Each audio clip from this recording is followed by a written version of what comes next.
Chapter 10. Believe in Truth. To abandon facts is to abandon freedom. If nothing is true, then no one can criticize power, because there is no basis upon which to do so. If nothing is true, then all is spectacle. The biggest wallet pays for the most blinding lights. You submit to tyranny when you renounce the difference between what you want to hear and what is actually the case. This renunciation of reality can feel natural and pleasant, but the result is your demise as an individual, and thus the collapse of any political system that depends upon individualism. As observers of totalitarianism, such as Victor Klemperer noticed, truth dies in 4 modes. The first mode is the open hostility to verifiable reality, which takes the form of presenting inventions and lies as if they were facts. In 2017, the American president averaged 6 lies a day. The next year it was 16, the following year 22, and in 2020 he told on average about 27 lies a day. This figure is so high that it makes the correct assertion seem like unintended oversights on a path toward total fiction. Demeaning the world as it is begins the creation of a fictional counterworld. The second mode is shamanistic incantation. As Klemperer noted, the fascist style depends upon, quote, endless repetition, end quote, designed to make the fictional plausible and the criminal desirable.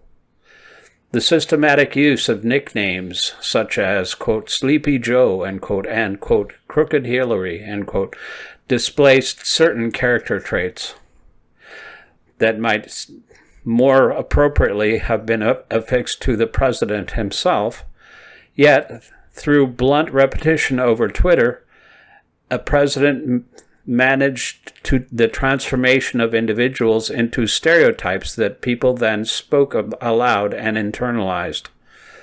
At rallies, the repeated chants of, quote, build that wall, or, quote, lock him up, end quote, did not describe anything that would actually happen. But their very grandiosity established a connection between the speaker and his audience. The next mode is magical thinking, or the open embrace of contradiction. A billionaire is someone who can neither pay his taxes nor his debts. Fighting corruption means selling the presidency for favors. A disease that kills hundreds of thousands will vanish. The vote is always rigged, and you should vote for me anyway. Black people are taking the vote away from white people, although American history shows that the opposite has been the case.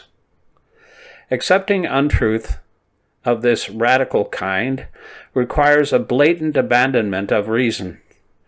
Klemperer's descriptions of losing friends in Germany in 1933 over the issue of magical thinking ring eerily true today.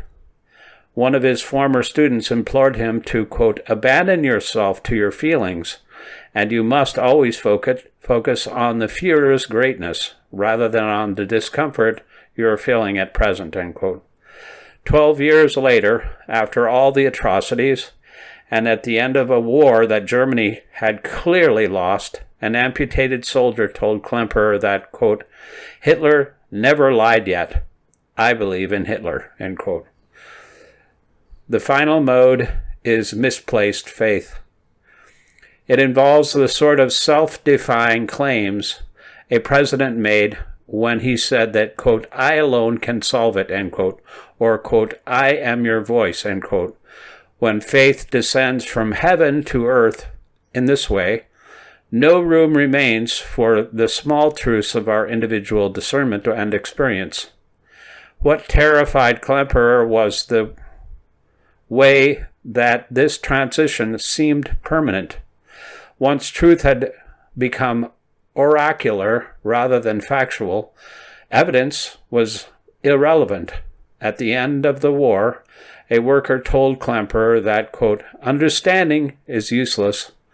You have to have faith. I believe in the Führer.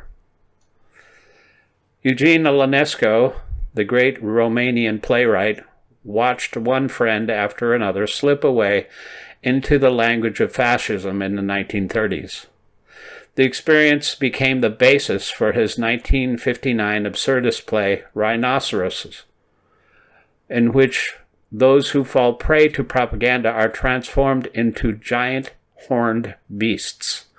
Of his own personal experiences, Ionesco wrote, quote, university professors, students, intellectuals were turning Nazi, becoming iron guards, one after the other.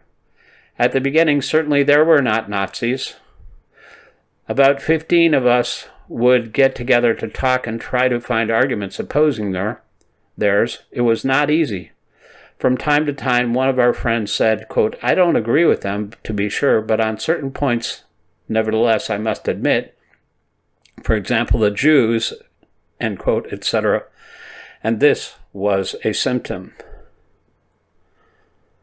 3 weeks later, this person would become a Nazi. He was caught in the mechanism. He accepted everything. He became a rhinoceros. Toward the end, only 3 or 4 of us were still resisting, end quote.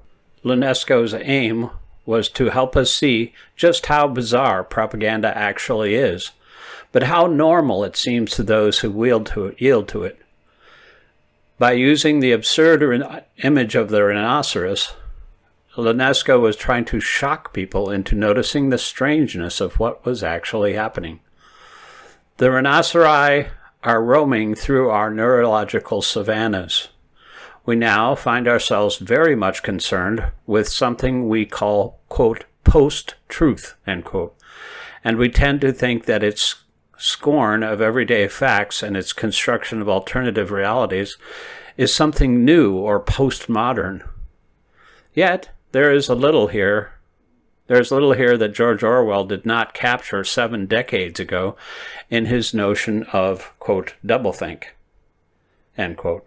In its philosophy, post-truth restores precisely the fascist attitude to truth, and that is why nothing in our own world would startle Klemperer or Ionesco.